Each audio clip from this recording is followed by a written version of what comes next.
11장 12절에 에브라임은 거짓으로 이스라엘 족속은 속임수로 나를 애워쌌다. 자식이 제일 잘한 게 뭡니까? 제일 잘하는 게 뭐죠? 속이는 거죠. 부모 속이려고 덤벼드는 거예요. 눈에 뻔한데 거짓말을 하고 여러분 우리가 주의할 점이 바로 이겁니다. 우리 속에 거짓말 잘하는 영이 있습니다. 사탄이라고 그러죠. 마귀는 아주 거짓말을 능숙하게 잘 합니다. 우리 속에 그래서 하나님의 성령이 들어오시면 거짓말하는 게 불편해야 되는데 거짓말하는 것이 여전히 입에서 잘 감기면 내 속에 마귀가 성령이 내 속에서 충만히 거하지 아니하고 마귀가 내 속에서 여전히 나를 속이려고 하고 있다는 생각하시면 될 것 같습니다. 결국 거짓말, 이 자식이 거짓말을 너무 잘하는 거예요.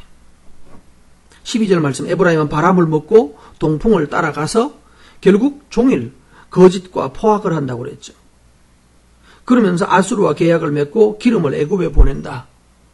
무슨 계약금 보내는 거예요? 돈 보내는 거예요.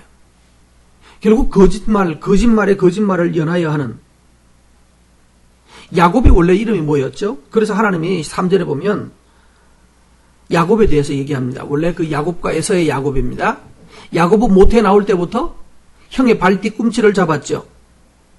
이 발 뒤꿈치를 잡는다는 말이 무슨 뜻인지 아십니까? 바로 속인다는 뜻입니다.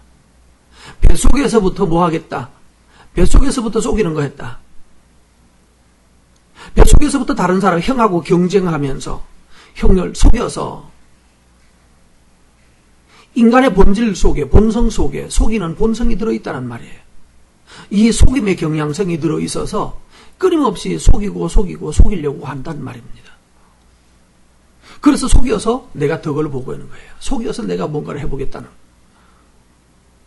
여러분, 이 어리석음에서 우리가 벗어나지 않으면 결국 인생이 계속해서 꼬이고 또 꼬일 뿐입니다. 야곱은 발 뒤꿈치를 잡아서 형을 그때부터 속이려기 시작했고 4절 말씀부터 보면 베델에서 야복강에서 하나님과 싸운 것도 있죠. 하나님과 싸워가지고 뭐 했다? 하나님을 이겼다고 그랬죠. 천사와 겨루어 이기고 울며 그에게 간구하였다. 결국은 속임수의 달인이 결국 남는 것은 우는 것, 결국 환도뼈 부러지는 장애자 되는 것, 그 절룩거리면서 사는, 평생 절룩거리면서 살아가는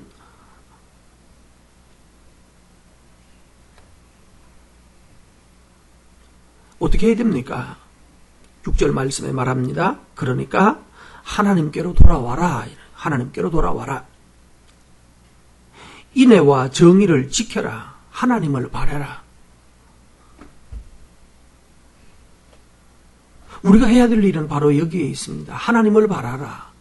야곱은 형 속여서 어떻게 해보려고 했고요. 하나님도 이겨보려고 덤벼들었고 이 마음을 버리고 하나님을 바라고 하나님을 기대하고 그래서 인애와 정의를 행해라. 거짓하지 말라는 거죠. 속여서 다른 사람 속여서라도 어떻게 해보겠다고 그러지 말고 사랑하라고 말합니다. 사랑과 의를 행하라라고 요청했습니다. 7절 말씀에 보면 또 다른 짓도 했습니다. 그는 상인이라고 그랬죠. 상인 손에 뭐 들고 있어요? 저울을 달고 있는데 거짓 저울. 한 대, 두 대 하는 대 있죠. 한 대, 두 대 하는 대가 있는데 살 때 쓰는 대가 다르고 팔 때 쓰는 대가 다르다면서요. 저울이 물건을 살 때 하는 저울과 팔 때 하는 저울이 다른 거예요.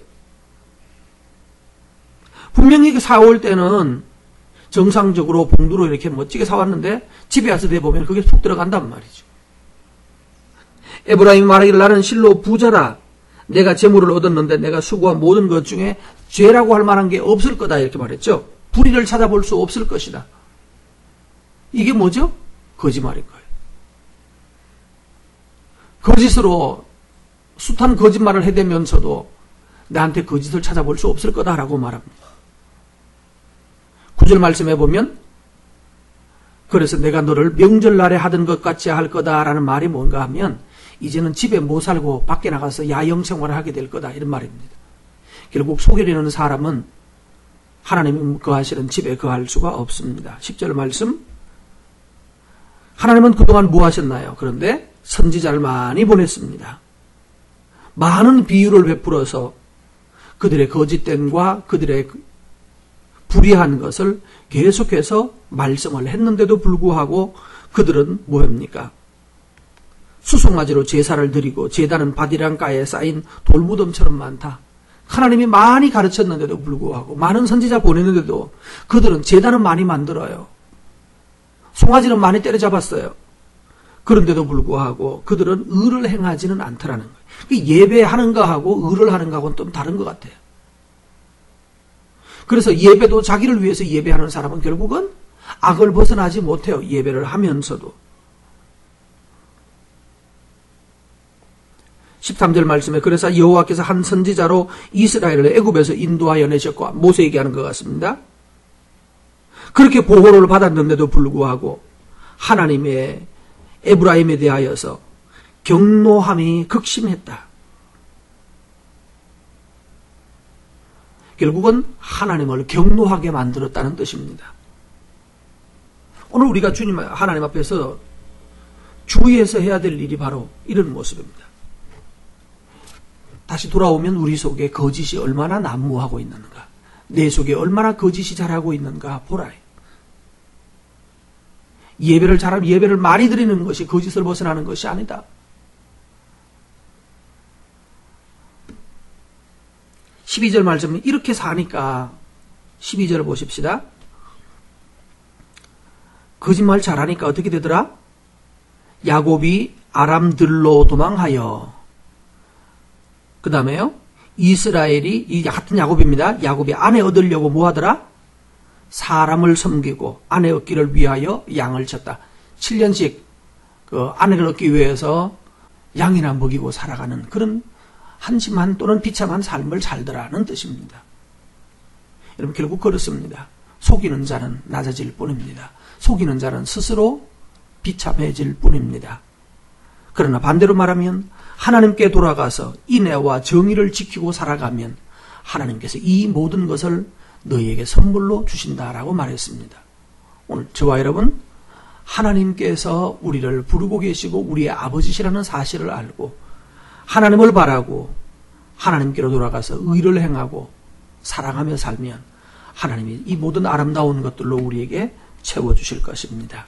주의 은혜가 저와 여러분에게 있기를 바랍니다.